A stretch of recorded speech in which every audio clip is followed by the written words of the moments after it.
Hi everyone, it's Michael from Judo again, and today we're going to be talking about the second part of our instalment around chargebacks. Last time we learnt about the what is a chargeback and the process of a chargeback scheme, and today we're going more into a deep dive as how you guys as merchants can avoid chargebacks altogether with my very simple 5 golden rules, and we'll talk you through them. The first one is recognising what is normal for your business. And let's say, for example, you're a coffee shop owner and someone's coming in and they're buying their regular coffee. That's regular and that's fine. If someone comes in you've not recognised or you've not seen before and decides they're going to buy all your sandwich stock today with a credit card, maybe that's time that an alarm bell should instantly go off in the back of your head. It's not to say it's instantly going to be a fraudulent transaction, but some follow-up checks are definitely worthwhile. And that brings us nicely on to our second point, unusual customer behaviour and activity. You know your business. No one knows your business like you know your business.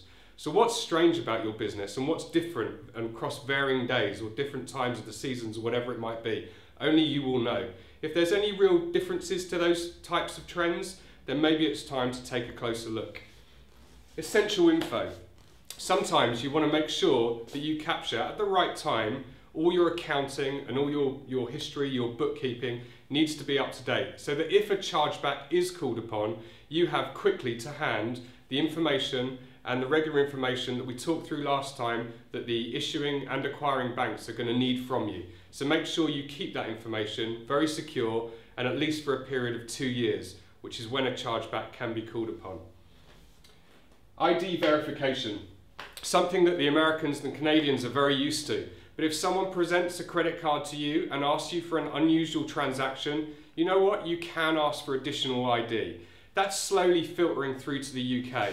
And what we're not saying is, again in the coffee shop scenario, that you slow down your whole point of sale by asking everyone for ID. That's complete madness. But again, if there's something out of the ordinary, I want to buy all your sandwich stocks today, then you know what, ask for additional ID so you can make those additional checks. And again, it goes back to bookkeeping, that you've got a regular record if that transaction, for example, is legitimate. And then the last one, know your customer.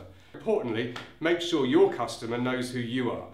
Generally, the highest rate of chargebacks that are claimed is the fact that when they get their bill presented at the end of the month or the end of the quarter or whatever it might be, those records don't tally up with where they actually bought those goods and services. And what I mean by that is, have you ever had a statement come through and you just don't recognise who the merchant is or where you bought those goods and services from? Make sure that you make it easy for your customer to recognise who you are. So when they see their bill at Coffee Shop Limited, they recognise that it's Coffee Shop Limited. And those charges are all accepted. Thank you very much and look forward to the next instalment.